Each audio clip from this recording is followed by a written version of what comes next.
ਅੱਜ ਅਮਰੀਕਾ ਨੇ ਇੱਕ ਈਰਾਨ ਦੀ ਜਿਹੜਾ ਵਾਰਸ਼ਿਪ ਸੀਗਾ ਉਹਨਾਂ ਦਾ ਨੇਵਲ ਬੇਸ ਜਿਹੜਾ ਹੈਗਾ ਆਪਾਂ ਕਹਿ ਸਕਦੇ ਜਹਾਜ਼ ਉਸ ਨੂੰ ਇੱਕ ਤਰ੍ਹਾਂ ਦੇ ਨਾਲ ਡਿਸਟਰੋਏ ਕਰ ਦਿੱਤਾ ਹੈਗਾ।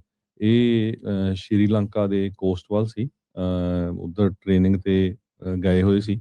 ਸੋ ਯੂਐਸ ਦੇ ਸਬਮਰੀਨਸ ਨੇ ਈਰਾਨ ਦਾ ਜਿਹੜਾ ਵਾਰਸ਼ਿਪ ਆ ਉਹ ਸ਼੍ਰੀਲੰਕਾ ਦੇ ਕੋਸਟ ਦੇ ਲਾਗੇ ਉਸ ਨੂੰ ਜਿਹੜਾ ਬੰਬਾਰਡਮੈਂਟ ਕਰਕੇ ਉਹਨੂੰ ਪੂਰੀ ਤਰ੍ਹਾਂ ਖਤਮ ਕਰ ਦਿੱਤਾ ਹੈਗਾ।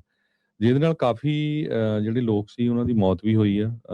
80 ਲੋਕਾਂ ਦੀ ਮੌਤ ਦੱਸਿਆ ਜਾ ਰਿਹਾ ਹੈ ਉਹਦੇ ਵਿੱਚ, ਕਿਉਂਕਿ ਕੰਮ ਕਰਨ ਵਾਲੇ ਵੀ ਬੰਦੇ ਸੀ ਬਹੁਤ।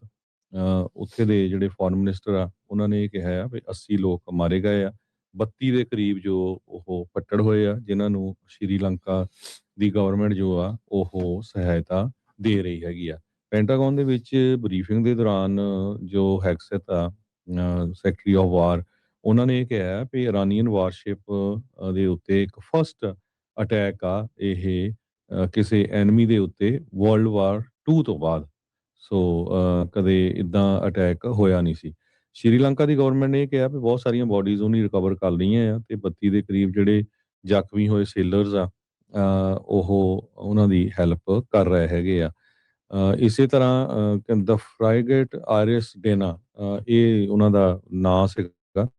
ਉਸ ਜੋ ਸ਼ਿਪ ਹੈਗਾ ਉਹਦੇ 40 ਦੇ ਕਰੀਬ ਕਹਿੰਦੇ ਵੀ ਨੌਟੀਕਲ ਮਾਈਲਸ ਜਾਂ 75 ਕਿਲੋਮੀਟਰ ਦੂਰ ਇਹ ਸ਼੍ਰੀਲੰਕਾ ਤੋਂ ਸੀਗਾ ਜਦੋਂ ਇਸ ਨੂੰ ਹਿੱਟ ਕੀਤਾ ਗਿਆ ਹੈਗਾ।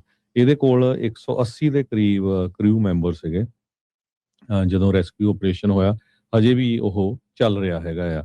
ਸੋ ਇਰਾਨੀਅਨ ਫਰਾਈਗੇਟ ਜੋ ਉਹ ਆਪਣੇ 2026 ਇੰਟਰਨੈਸ਼ਨਲ ਫਲੀਟ ਰਿਵਿਊ ਉਹ ਤੋਂ ਵਾਪਸ ਆ ਰਿਹਾ ਸੀਗਾ ਇੰਡੀਆ ਦੇ ਕੋਸਟ ਸਿਟੀ ਆਫ ਵਿਸ਼ਾਖਾਪਟਨਮ ਤੋਂ।